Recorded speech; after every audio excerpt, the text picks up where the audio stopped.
Hey everyone, it's the Cinema Dude, and welcome back to my channel. And this week we are going to do a little video on just kind of my birthday haul. My birthday was in the beginning of the month, and I got some cool new stuff that I wanted to show off. And then we are going to do my little thoughts on Ghostbusters Afterlife. I just saw that the other day, and but we'll do some housekeeping first. So this month.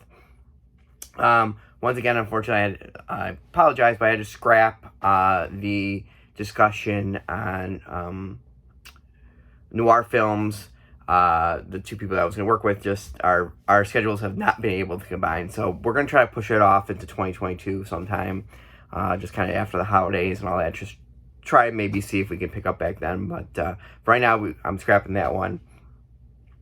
So what I'm going to do is next week, probably midweek, so in the next few days, I'm going to post another video, and that is going to be on kind of some recommendations I have for the upcoming Black Friday sales, both with Severin and with Vinegar Syndrome.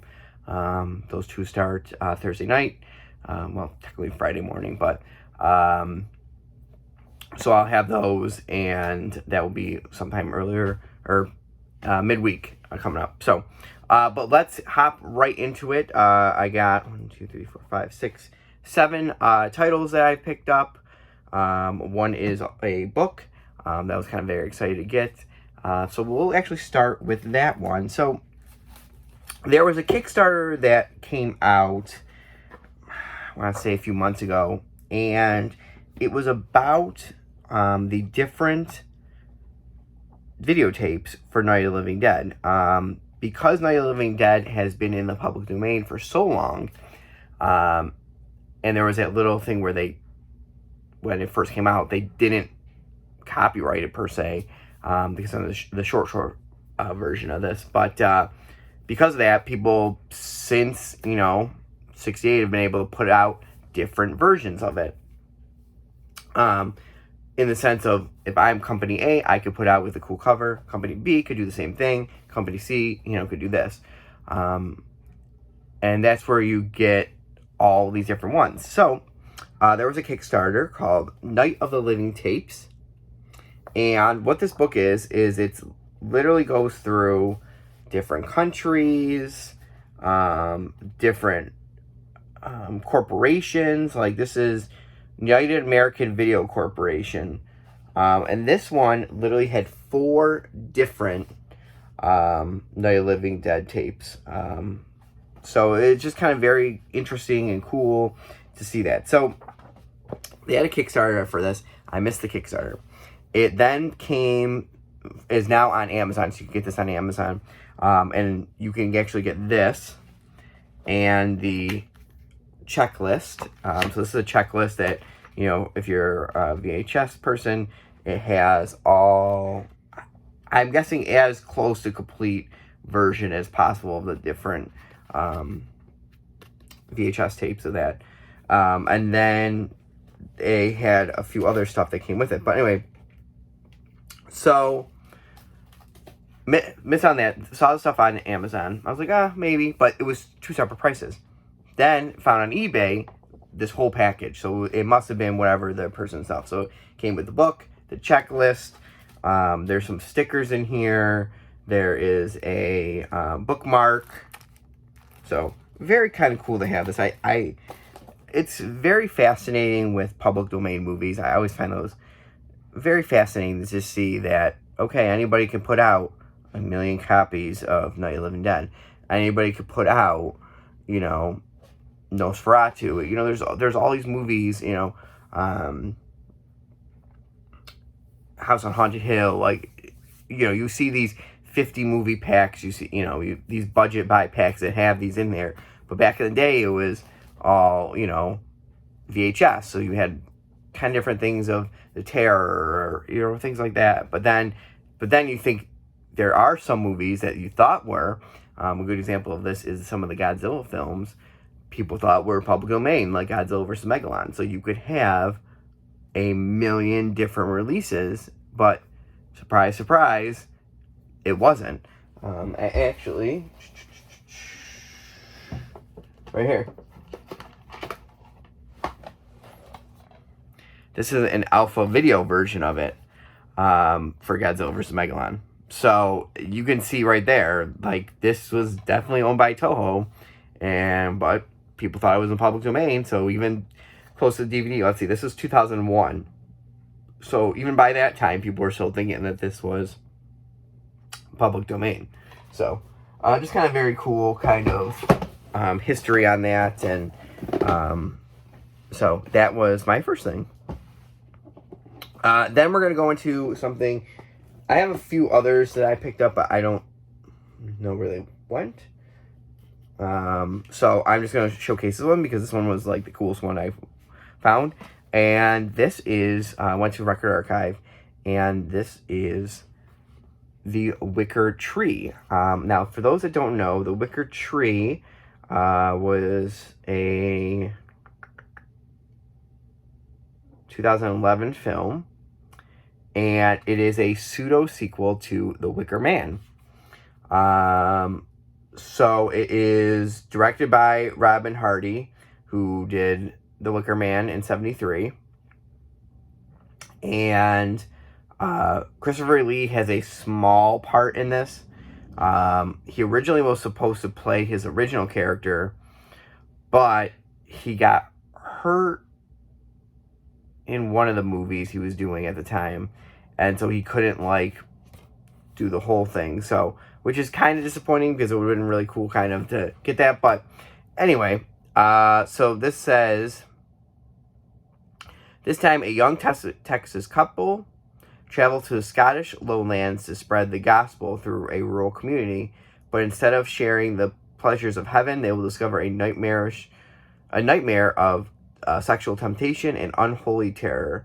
And then it has Britannia Nicole, Henry Garrett, Graham McTavish, Honeysuckle Weeks, all star in this. And then then you also have a special appearance by Christopher Lee. So in here is the making of The Wicker Tree, deleted scenes, and trailer. So kind of cool to have this one. Definitely going to go right up in my folk horror section, but excited to have this version. Then we're going to get from the Disney Movie Club. I really haven't showcased as much. I had my first set, and then I got 2 animated films from them as well. But this one, it was kind of funny because Disney Movie Club all the time have their, hey, here's the offer, here's the offer, here's the offer. And some of the stuff, it's like, okay, it's kind of cool, but that's something I could pick up at,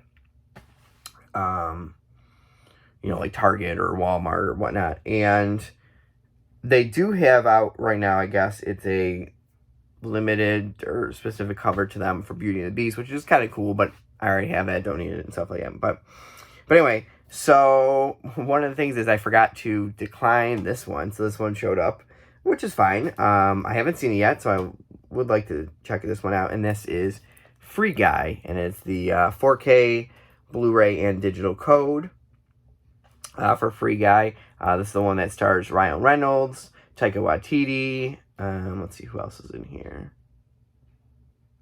Jodie Comer. So yeah, it says Ryan Reynolds stars in this action-packed comedy as a bank teller who discovers he's actually a background player in an open-world video game and soon decides to become the hero of his own story, one he rewrites himself. So kind of a cool little thing. And then in here has deleted and extended seeds, gag reel, welcome to Free City, Jude versus Guy, and more on there. Cool. So directed by Sean Levy, who I believe is part of the stuff that does Stranger Things as well. So very kind of cool. Looking forward to checking that one out. Let me know what you guys thought of this one. Then we will go into some pickups from the Kino sale, their Rocktober sale. I showed some of them in my film noir video, but here are some other 3 that I picked up. Some 3 they're all 60s, I believe. Yep, all 60s movies. Surprisingly, 2 of the 3 have... I just want to make sure someone doesn't know. 2 of the 3 have Christopher Lee in it. So, and we'll go from the earliest to the latest. And the first one is Burn, Witch, Burn. This is from 1962. It is an American International Pictures release. And this one's kind of a cool little kind of witch, kind of folk kind of movie. Again, a few of these definitely fall into that folk kind of category. So, again, adding to that collection and whatnot, but then adding some 60s horror, like I said. In my start of the October videos, just kind of how cool of a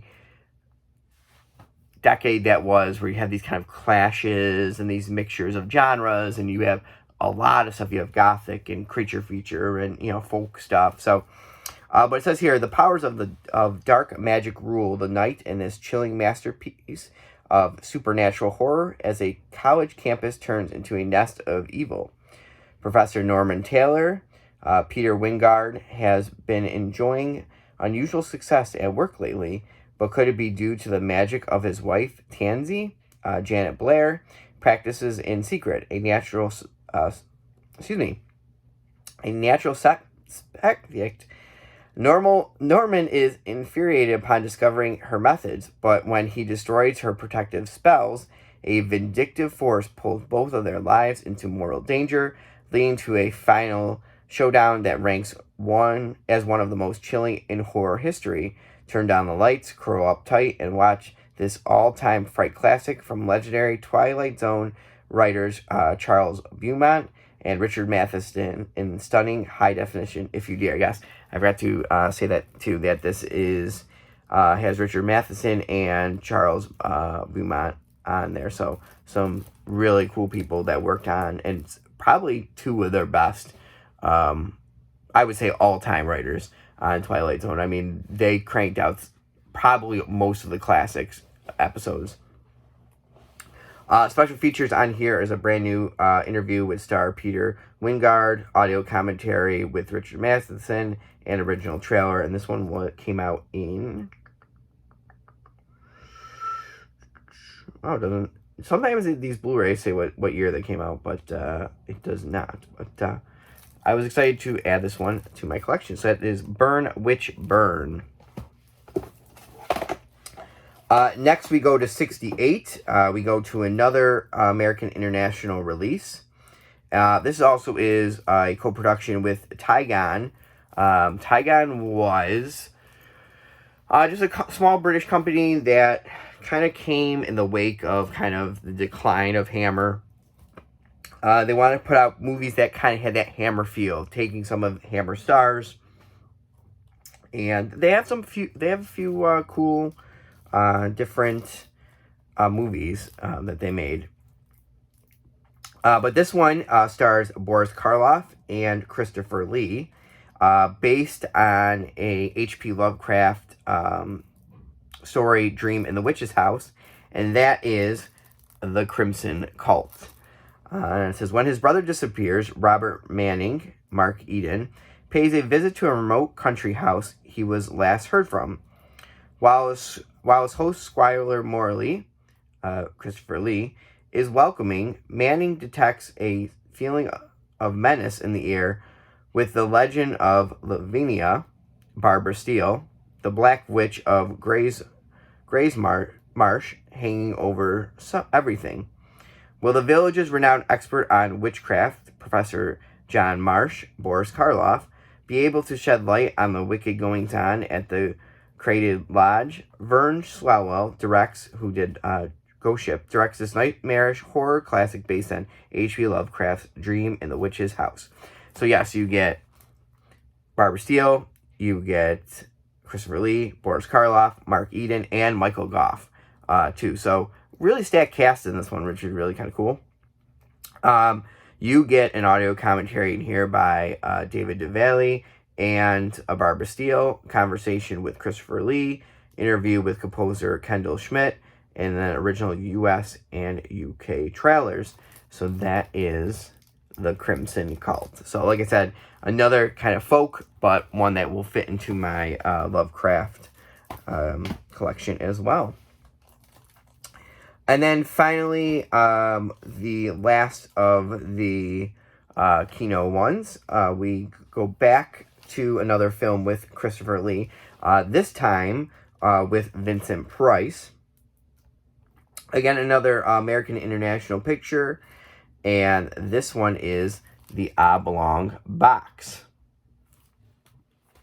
And it says, coffins, blood, and live corpses. A gasping, gnarly, heart-stopping evil lies buried in the oblong box.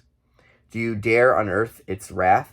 Vincent Price and Christopher Lee are at their terrifying best as a plantation owner with a shocking family secret and a wealthy doctor desperate to continue his morbid experiments on human flesh in this, Edgar Allan Poe's classic tale of the living dead. Price returns to his English manor from an African trip with his mad, mutilated brother and buries his chained-up sibling alive. When the body is exhumed, the madman, somehow still alive, begins systematic search for vengeance.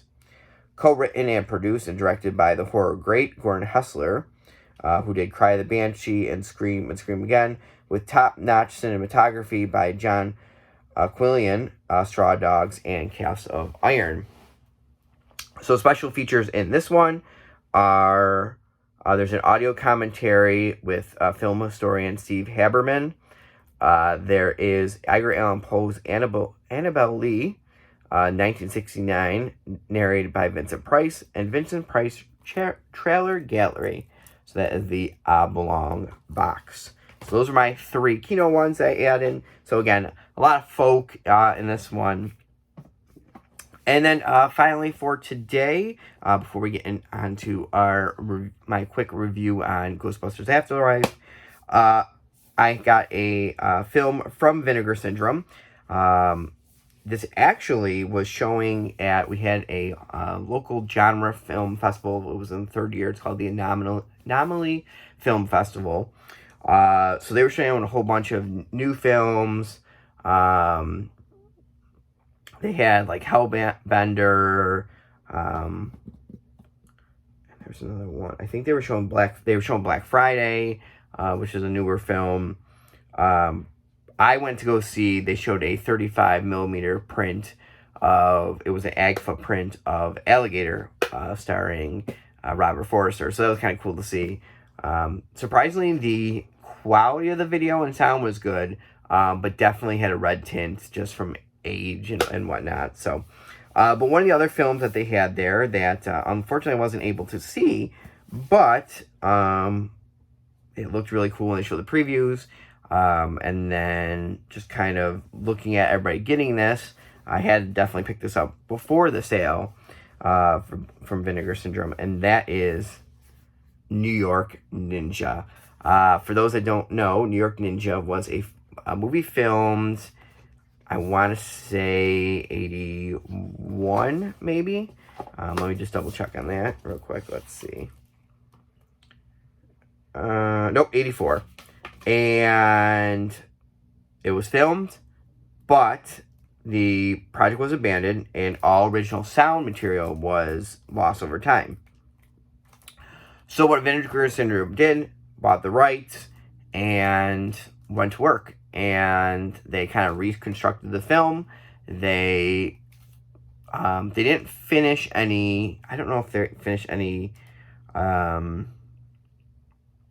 like effects or anything like that, but they didn't add anything new.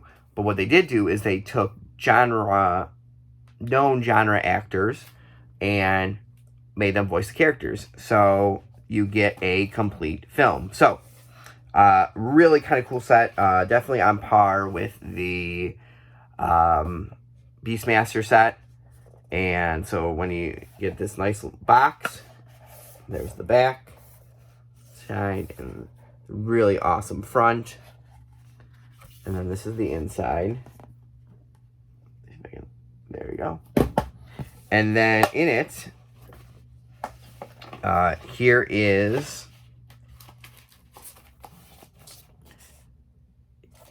So you get kind of a slip cover within it. And then here is the cover in the back. And then there is also a whole book. This is a nice, probably 40-page. Does not have how many pages, but a decent-sized book. Tale of Two Ninjas, the story of how New York Ninja came to be. So very cool on that. And then I'll just read the back of this. It says, John was just an average man working as a sound technician for a New York City news station until one night his pregnant wife is brutally murdered while witnessing the kidnapping of a young woman in broad daylight. Turning to the police for help, John soon learns that the city is overrun with crime and the police are too busy to help. Dressing as a white ninja, John takes to the streets as a sword-wielding vigilante, hell-bent on cleaning up the streets of the city he once loved by ridding it of muggers, pickpocketers, rapists, and gang members. However, in John's quest for justice, he soon finds himself the target of every criminal in the city, including a mysterious villain known as the Plutonium Killer. Will John survive to become the hero that New York City so desperately needs? And that says, originally directed by and starring martial arts actor John Liu, who was in Secret Rivals and Incredible Armor. In his only American production, New York Ninja was filmed entirely on 35mm in 1984, but the project was abandoned during production, resulting in all original sound materials being lost over time. 35 years later, Vinegar Syndrome acquired the original unedited camera negative and painstakingly constructed and completed the film, enlisting voice talents of genre favorites, Don the Dragon Wilson, who was in Blood Fist and Whatever It Takes, Linnea Quigley, who I don't think we need to say who she's in, Michael Berryman, same thing, Vince Murdochel, who was in Night Hunter and Alley Wars, Matt Milter, who was in the Mutilator and Battle of the Lost Planets, Leon Isaac Kennedy, who was in Lone Wolf McQuade and Penitentiary, Ginger Lynn Allen, The Devil's Rejects and Vice Academy, and Cynthia Rothrock, who martial artist in their edition 2 of Martial Law. Vinegar Syndrome Pictures is extremely proud to present this truly one-of-a-kind film experience. Restored in 4K from the original camera elements, New York Ninja is finally available in all of its ridiculous, over-the-top glory for the first time ever after spending nearly 4 decades in film obscurity. Special features, audio commentary with rewriter, redirector, and editor Curtis M. Speiler, re-entered the New York Ninja, an extended making-of documentary with cast and crew, redirecting the New York Ninja, an interview with Curtis M. Speiler, music of the New York Ninja, interviews with the members of Voyager 3, or just Voyager, I guess, Locations Unmasked, revisiting locations of New York Ninja with Michael Gingold, deleted scenes with commentary, B-roll and outtake footage, original seal reel VHS, theatrical trail, still gallery. And then additional info, it's a region-free 2K Blu-ray, 2-disc Blu-ray set, scanned and restored in 4K from its 35mm original camera negative. There's a digitally mastered 2.0 stereo mix with optional analog mono mix, reversible cover art, English SDH subtitles, cover art by R.P. Kung Fu Bob O'Brien, reversible cover art by Tom Hodge of Dude Designs. So that is the New York Ninja. Definitely what I've heard from this release, it's definitely gonna be one of the highlights of 2021. So very cool to have this. I wanted to pick this up before it's set just to make sure, because I have a feeling, although it's not going to be on sale during the set, I definitely think a lot of it is going to get sold. So I wanted to pick this one up. Just kind of seemed like a really cool release, and something, again, a kind of 80s martial arts film.